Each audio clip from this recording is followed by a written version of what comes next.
were in the depths of winter. I could have been in Todmorden today, or Keighley, or Blackburn. Somebody's got to do it. But I'm taking a very dark American journey to its death houses, where judicial executions by lethal injection normally take place. But they're empty and silent now. And all because of 3 words in the 8th Amendment to the US Constitution. Cruel and unusual punishment is banned. He was supposed to be paralyzed, and it didn't paralyze him. His face was very, very contorted. His jaw was clenched. He just appeared to be in a lot of pain.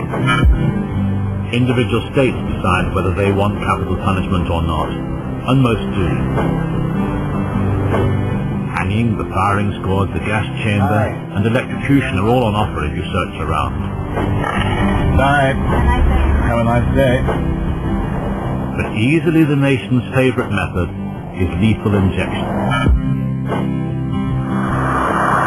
But last year, lethal injection stopped, because in a test case the Supreme Court is considering this extraordinary question. Are the civil rights of killers being threatened as they're being put to death? How can you guarantee that somebody's not feeling pain when they die? You can't ask them after they're dead, they're gone. Even true vengeance would be more humane than the system of death that we've created.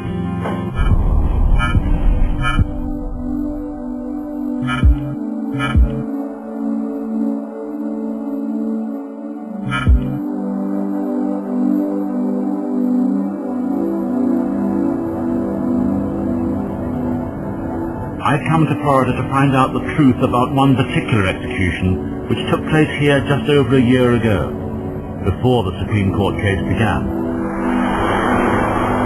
The man put to death was a Puerto Rican called Angel Diaz. The Department of Corrections, Florida State Prison, so the execution chamber must be somewhere inside it. And bizarrely, it's rather like entering a holiday company. Look at the sign. 2 palm trees.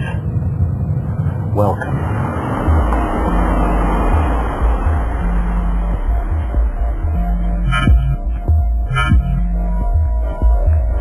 Angel Diaz was sentenced to death for the shooting dead of a nightclub owner, Joseph Nagy, in Florida in 1979.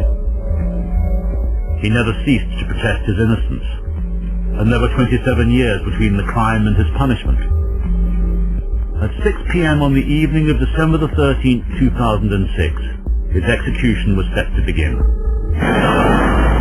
Como decir, no me queda otro remedio, buscar la paz. Yo quisiera pelear, yo quisiera seguir luchando, y yo creo que por lo menos sería un alivio.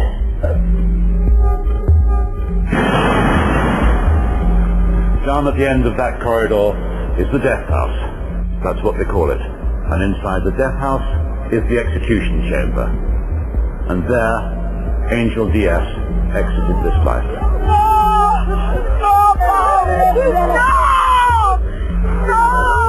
But the despairing cries from his family waiting outside weren't just because the sentence had been carried out, but because something had gone terribly wrong. Angel Diaz had died, but not according to plan.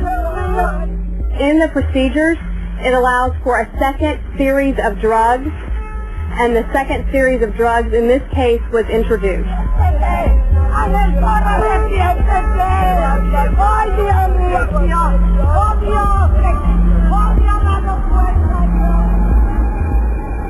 We're on our way to find Neil Dupree, who was Angel Diaz's, and that's a long way.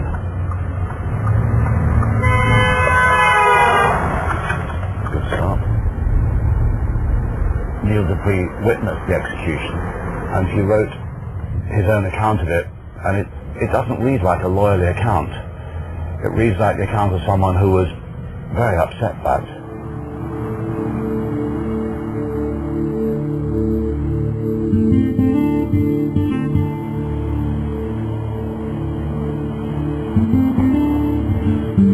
Hi.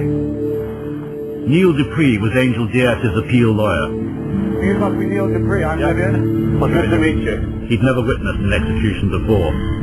Describe to me what you saw. We were brought into the execution witness room about 5:30, and you sit there very, very calmly and peacefully. I was about 1 foot from the execution window. Promptly at 6 o'clock in the evening, the execution chamber curtains opened up very dramatically. It's very quick. Mr. Diaz's head was directly in front of me. He was about 6 or 7 feet away from me. The method of execution to be followed was common to all the states that use lethal injection, a so-called 3-drug cocktail. The first drug, an anesthetic, is meant to put you to sleep and render you oblivious to pain. The second drug paralyzes all the muscles, causing asphyxiation. Then the third drug stops the heart. The process is designed to be quick, painless, humane. It was pretty apparent virtually from the beginning that something was wrong. Mr. Diaz started looking up at the person that was above him and looking at the guards, and he was mouthing words. You could see that his neck was clenching, his jaw was clenching, his Adam's apple was bobbing. He looked very, very distraught, very, very disturbed, and he kept saying something to the person that was above him. Nobody moved. The tension level in the room by the second was growing. What I noticed next was another rush of drugs coming from the IV line that was going into his right arm. All of a sudden, his body just jolted. Mr. Diaz's body jolted. He was supposed to be paralyzed. It didn't paralyze him. He was breathing deeply, heavily, gasping. His face was very, very contorted. His jaw was clenched. He just appeared to be in a lot of pain. And the whole thing took 34 minutes. And most executions that I was told was that it's less than 10 minutes.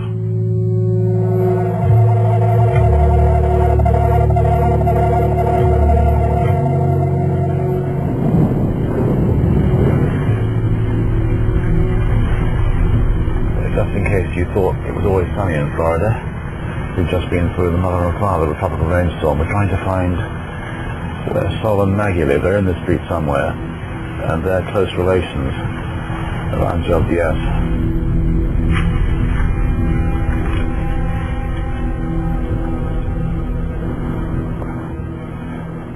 Hello, I'm Vivian. It's lovely to meet you. Hello.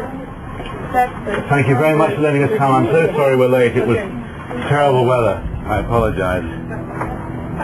So you're Maggie. Great. Well, I know who you are. And is that Maggie? Is that Magdalena? Magdalena.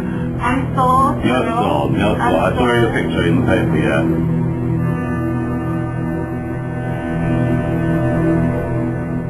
What do you think of the way that Angel Diaz left this life? Of the way the execution was carried out? La más terrible, the most terrible, inhumano, anticonstitucional, anti-constitutional. No human being should die that way. He was not a dog, and they tortured him, and we cannot accept that. That is extremely painful. And it's something that will always live with us, with all of us.